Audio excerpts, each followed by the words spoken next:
นั่นตำเจ้าให้หมอเฮมันได้เซนนั่นจัดเตะกรณเราจะไปให้อาลูกมิงลาบา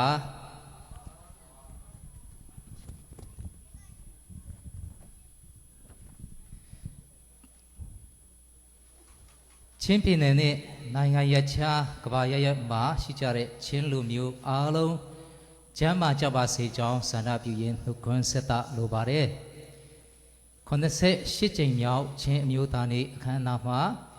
မိခွန်းပြောကြားခွင့်ပေးတဲ့စီစီကဲတာဝန်ရှိသူအားလုံးအထူးကျေးဇူးတင်ရှိပါတယ်88ကြိမ်မြောက်ချင်းအမျိုးသားနေ့အခမ်းအနားမှာအချက်၄ချက်ပြောကြားချင်ပါတယ်နံပါတ်1ချင်းဆိုရင်ထာဝရဘုရားသခင်ကိုဥထိတ်ထားပါချင်းအမျိုးသားနေ့သမိုင်းကိုကြည့်ရင်ချင်းမျိုးချစ်ကောင်းဆောင်တွေကချင်းအမျိုးသားညီညွတ်ရေးအဖွဲ့ညီလာခံတွေနဲ့ချင်းအမျိုးသားညီလာခံတွေပြုလုပ်ကြတဲ့အခါမှာယုံကြည်သူများဖြစ်သည့်အလျောက်ဘုရားသခင်ကိုကိုးစားပြီးဆုတောင်းခြင်းတွေနဲ့ပြုလုပ်ကျင်းပလျက်ရှိကြတာကိုမမေ့သင့်ပါဘူးချင်းမျိုးသားနေ့ဟာယုံကြည်သူချင်းမျိုးချစ်ကောင်းဆောင်တွေရဲ့ဆုတောင်းခြင်းအပြင်အကောင်းထဲဖော်ဆောင်တဲ့အရာတစ်ခုဖြစ်ပါတယ်။ဒါကြောင့်ကျွန်တော်တို့ချင်းတွေချင်းရေးရာချင်းအမျိုးသားရေးရာကိုရှေ့ဆက်ဆောင်ရွက်တဲ့အခါမှာဘုရားသခင်ကိုပရမဦးဆုံးထားပြီးဘုရားကိုမမေ့ပဲဘုရားသခင်ကိုအားကိုးပြီးရှေ့ဆက်ဖို့လိုပါတယ်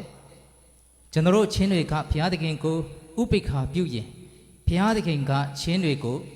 ဥပိ္ပခာပြုမှာဖြစ်ပါတယ်ကျွန်တော်ချင်းတွေကဘုရားသခင်ကိုယုံကြည်တဲ့သူတွေဖြစ်တဲ့အတွက်ဘုရားသခင်ကို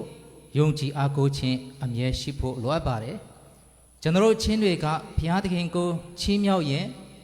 ဘုရားသခင်ကကျွန်တော်ကိုချီးမြှောက်မှာဖြစ်ပါတယ်ချင်းတွေအားလုံးဘုရားသခင်ကိုဥထိတ်ထားကြပါစို့နံပါတ်2ချင်းဆိုရင်ချင်းပြေကိုချစ်ပါချင်းပြေကိုကာကွယ်ပါထိမ့်သိမ်းဆောင်ရှောက်ပါချင်းပြေကိုဘုရားသခင်ကချင်းတွေကိုအမွေအဖြစ်ပေးအပ်ထားပါတယ်ကျွန်တော်တို့ဘိုးဘွားတွေကချင်းပြေကိုချစ်ကြပြီးတာဝန်ကြီးပြွန်စွာကာကွယ်ထိမ့်သိမ်းဆောင်ရှောက်ခဲ့ကြပါတယ်ဘေးရန်အပေါင်းတို့ကိုတိုက်ခိုက်ခဲ့ကြပြီးသူတစ်ပါးလက်ထဲမရောက်အောင်အသက်သွေးချွေးတွေနဲ့ချင်းပြေကိုကာကွယ်ခဲ့ကြပါတယ်ချင်းအမျိုးသားဆောင်ရွက်ရေးဆောင်ရွက်ကြတဲ့အခါမှာလေကိုယ့်ပြည်ကိုယ့်မြေကိုယ့်နေရဒေသမြို့တွေမှာတွာလာပြီးလွတ်လပ်စွာဆောင်ရွက်ခဲ့ကြပါတယ်ကျွန်တော်ချင်းတွေကဖျားပေးတမိုင်းပေးအမွေအနှစ်ဖြစ်တဲ့ချင်းပြည်ကိုကာကွယ်ထိမ့်သိမ်းစောင့်ရှောက်ရမှာဖြစ်ပါတယ်ချင်းပြည်ကိုချင်းတွေကာကွယ်စောင့်ရှောက်ထိမ့်သိမ်းခြင်းမရှိရင်ဘယ်သူကမှစောင့်ရှောက်ထိမ့်သိမ်းပေးမှာမဟုတ်ပါဘူးချင်းပြည်ကိုကာကွယ်စောင့်ရှောက်ထိမ့်သိမ်းရမှာပထဝီနှင့်ဆိုင်တဲ့နေနမိတ်ကာကွယ်ထိမ့်သိမ်းခြင်းရင်းမြေတောတောင်တစ်ပင်ပန်းမှန်များထိမ့်သိမ်းခြင်းကျင်းငှက်ဒိဋ္ဌာန်များထိမ့်သိမ်းခြင်းဒွန်းထွက်ပစ္စည်းများထိမ့်သိမ်းခြင်းနှင့်ယဉ်ကျေးမှုများထိမ့်သိမ်းခြင်းတွေအားလုံးပါဝင်ပါတယ်ယခုအခါမှာကျွန်တော်တို့ချင်းတွေဟာချင်းပြည်ကိုထိမ့်သိမ်းရမည်အစားတာဝန်အများအပြားပြက်ကွက်လာတာကိုသတိချက်စရာလိုအပ်ပါတယ်တစ်ပင်ပန်းမှန်တွေထိမ့်သိမ်းဆောင်းရှောက်ရမည်အစားစီးမဲ့ကမ်းမဲ့ခုတ်ဖြစ်ခြင်းကြောင့်တောင်ကရုံးတွေဖြစ်လာပြီးယာတိဥတုတွေဖောက်ပြန်တဲ့အတွက်ချင်းလူမျိုးတွေရဲ့ရေရှည်အသက်ရှင်တန်နေထိုင်ရေးကိုချိန်ချောက်လာပါတယ်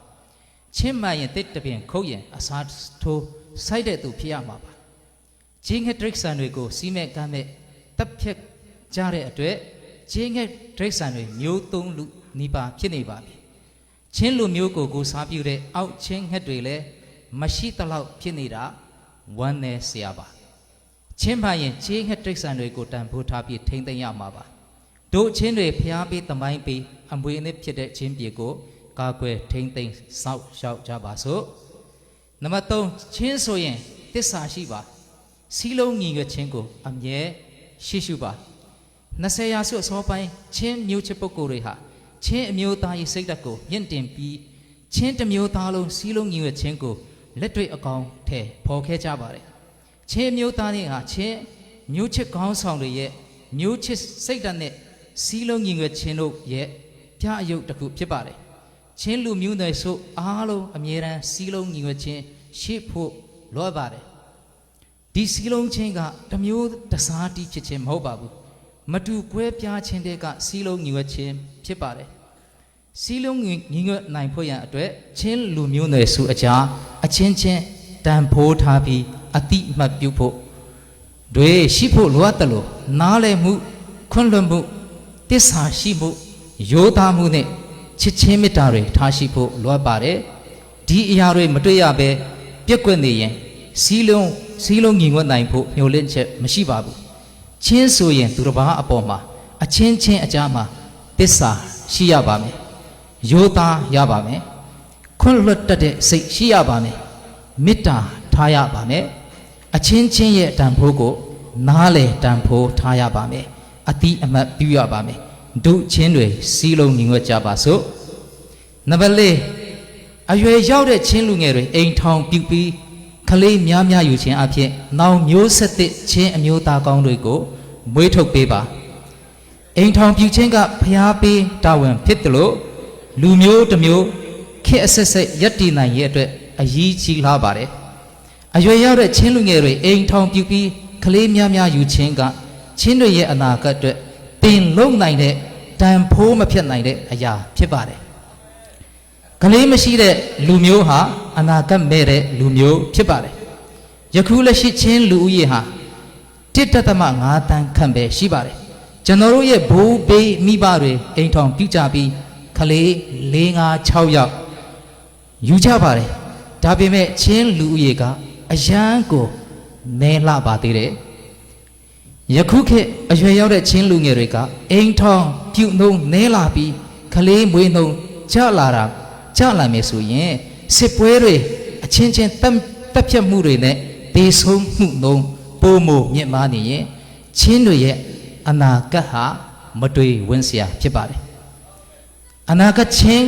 အရေးကိုတေပိုးဆောင်ရမယ့်ချင်းကလေးတွေမရှိတော့ဘူးဆိုရင်ချင်းအမျိုးသားတွေလည်းအယောင်မိန်လာမှာဖြစ်ပြီး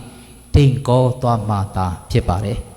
ဒါကြောင့်အရွယ်ရောက်တဲ့ချင်းလူငယ်တွေအိမ်ထောင်ပြုပြီးကလေးများများယူကြပါအိမ်ထောင်ပြုပြီးကလေးများများယူခြင်းကချင်းအမျိုးသားရေးကိုပင်တာဝန်ကြီးပြင်းစွာထမ်းဆောင်ခြင်းပါအရွယ်ရောက်တဲ့ချင်းလူငယ်တွေအိမ်ထောင်ပြုပြီးကလေးများများယူပြီးချင်းအမျိုးသားကောင်းများဝေးထုတ်ပေးကြပါ God bless the chin ကလုံးငယ်